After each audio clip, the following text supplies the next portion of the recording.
On voit Tempoyer qui sort un peu plus. Oh là là, le duel. Oh c'est quoi ce tir?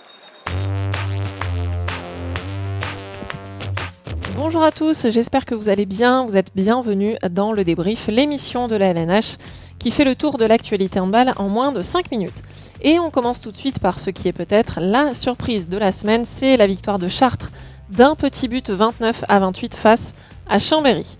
Un véritable mano à mano entre les deux équipes de la 7e à la 60e minute et un arrêt décisif de Julien Meyer, le gardien de Chartres, qui fait basculer la rencontre.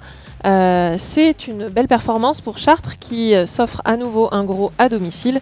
Par contre, c'est un petit coup d'arrêt pour les Chambériens qui étaient sur 4 victoires consécutives. Alors, quelques faits de jeu en fin de match laissent un petit goût amer dans la bouche d'Alexandre Trita que je propose d'écouter.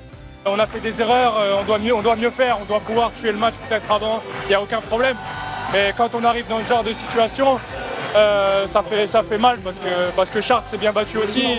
Il y a eu un match serré et voilà, que ça se finisse comme ça, je trouve ça dur, mais on a fait des erreurs. Ils méritent aussi leur victoire, ils ont bien joué, donc bravo à eux, mais c'est frustrant parce que voilà, on va gamberger toute la semaine alors qu'il y a eu des bonnes phases. Autre match qui s'est joué à un seul but, c'est la victoire d'Aix face à Toulouse, victoire 26-25.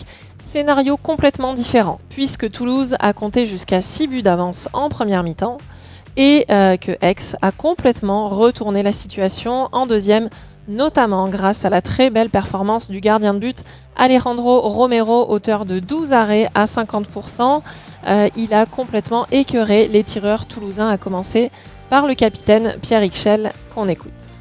On ne se récompense pas parce qu'on n'est pas assez efficace au tir. Il n'y a pas d'autre analyse. Le gardien dans le handball, il fait toute la différence. Mais là, la rentrée de Romero a fait mal, moi le premier. Donc ça fait chier de ne pas récompenser les mecs en défense qui ont envoyé. Mais le positif, c'est qu'on a montré un vrai visage défensif, chose qu'on n'arrivait pas depuis le début.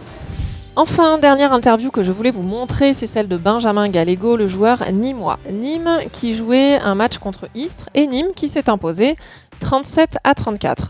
Alors si les joueurs d'Istres ont fait jeu égal avec les Nîmois en première mi-temps, c'est bien Nîmes qui a réussi à creuser l'écart en deuxième et finalement à s'imposer. On retiendra dans ce match les 11 buts de Lucas Vaneg, le demi-centre d'Istres, qui était le meilleur joueur de Pro League la saison dernière. On retiendra également malheureusement la grave blessure de Hugo Kamchop Baril, à qui on envoie toute notre force. Alors je vous le disais, on va écouter l'interview de Benjamin Gallego qui a bien gagné.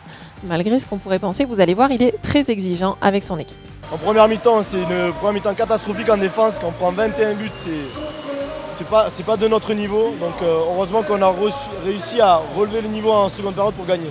Parce que là, on va à Montpellier, si on joue comme ça, on va en prendre 10. Il faut maintenant se mettre bien au travail et se regarder dans le miroir pour de voir ce qu'on fait surtout.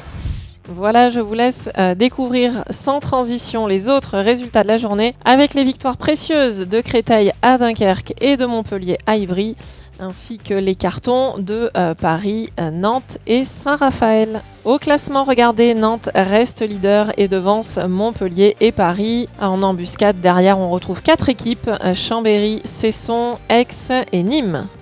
En Pro League, je vous laisse découvrir les résultats. Ça ne fonctionne plus pour Caen, qui s'incline cette fois-ci face à Massy.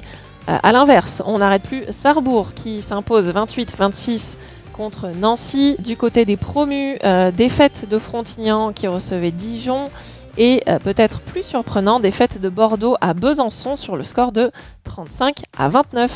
Au classement de la Pro League, Ponto, regardez, devance maintenant Dijon, Tremblay et Saran. Sarrebourg vient se positionner à la 6e place et en bas de classement avec son 2e point du match nul. Valence rattrape Villeurbanne, prêt à se sortir de la zone de relégation. Au programme cette semaine, comme d'habitude, les 8 matchs de l'Ikimoli Star League, mais cette fois-ci étalés sur 5 soirs différents. Vous allez pouvoir vous régaler, ça commence dès mercredi soir. 20h30 avec Cesson qui recevra Chartres. À ne pas manquer, surtout pas, le derby entre Nîmes et Montpellier. C'est à 20h samedi sur beIN Sport et on clôturera la journée avec Limoges qui recevra Nantes dimanche. En Pro League, regardez, ce sont également 3 matchs qui sont diffusés cette semaine. Le match de Valence, le match de Sarrebourg ou bien le choc entre Tremblay et Caen. Tout cela est à suivre évidemment sur handballtv.fr. Voilà, c'est tout pour aujourd'hui. On se retrouve la semaine prochaine. D'ici là, portez-vous bien. Ciao, ciao.